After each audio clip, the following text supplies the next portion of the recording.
এবার বন্যা পরিস্থিতির খবর জানাতে ফেনীর দাগনভূঞা থেকে যুক্ত হচ্ছেন সহকর্মী মাইনুদ্দিন আরিফ। আরিফ, এলাকার এখন অবস্থা কেমন দেখছেন? পানি নামতে শুরু করেছে কিনা, কি তথ্য রয়েছে আপনার কাছে? ডানা, আমি এই মুহূর্তে আছি দাগনভূঞার ভেতরের কয়েকটি এলাকায় ঘুরেছি।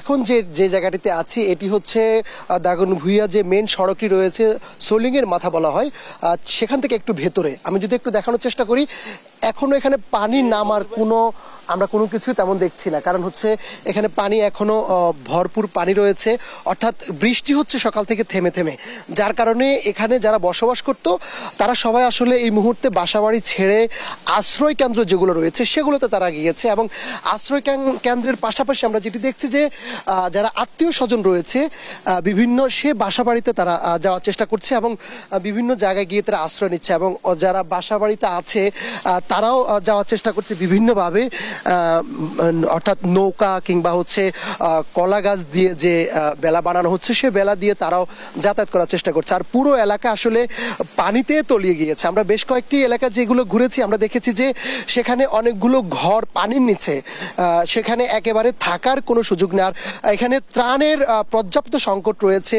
স্বেচ্ছাসেবী সংগঠন বলি কিংবা অন্য যে সরকারিভাবে যে ত্রাণগুলো আসছে সেগুলো এখনো দাগনভূঞা এলাকায় এখনো সেগুলো আসে নাই, যার কারণ হচ্ছে মানুষ অনেক বেশি ভোগান্তিতে পড়েছে। এখানে বিশুদ্ধ পানির সংকট রয়েছে এবং বৃষ্টি হওয়ার কারণে, সকাল থেকে বৃষ্টি হওয়ার কারণে আমরা দেখছি যে পানি বেড়েই চলছে। আর এর মধ্যে এলাকায় যারা রয়েছে, যারা হচ্ছে তারা স্বেচ্ছাসেবক হিসাবে কাজ করে বৃদ্ধাদেরকে উদ্ধার করছে এবং অসুস্থ যারা রয়েছে তাদেরকে হাসপাতালে নিয়ে যাচ্ছেন।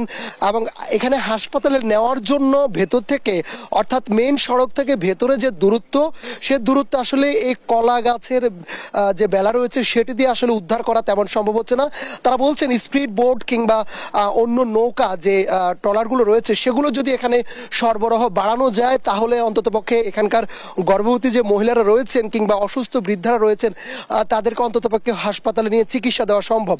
তবে সব মিলিয়ে বলা চলে যে যেটি আমরা দেখেছি যে সকাল থেকেই সেখানে হচ্ছে প্রত্যেকটি বাড়ি ঘরে পানির নিচে যেহেতু চলে গেছে, আশ্রয়কেন্দ্রগুলোতে খাবারের সংকট রয়েছে। 2টি আশ্রয়কেন্দ্র রয়েছে সেখানে আমরা দেখছি যে সে 2টি আশ্রয়কেন্দ্রতে প্রায় কয়েকশো মানুষ থাকা শুরু করেছে। সেখানেও পর্যাপ্ত খাবার সংকট থাকার কারণে সেখানকার স্বেচ্ছাসেবকরা অনেকটুকু ব্যাগ পেতে হচ্ছে। তারা বলছেন যদি সরকারের পক্ষ থেকে কিংবা ব্যক্তি উদ্যোগে যারা ফেনীতে কাজ করছেন তারা যদি এদিকেও আসেন, অর্থাৎ দাগনভূঞা, নোয়াখালী, চৌমুনি, লক্ষ্মীপুর, তাহলে অন্ততপক্ষে এই মানুষগুলো কিছুটা হলেও বাঁচার সুযোগ পাবে। তো ডানা, এ ছিল আমার কাছে দাগনভূঞার বন্যার সর্বশেষ সংবাদ।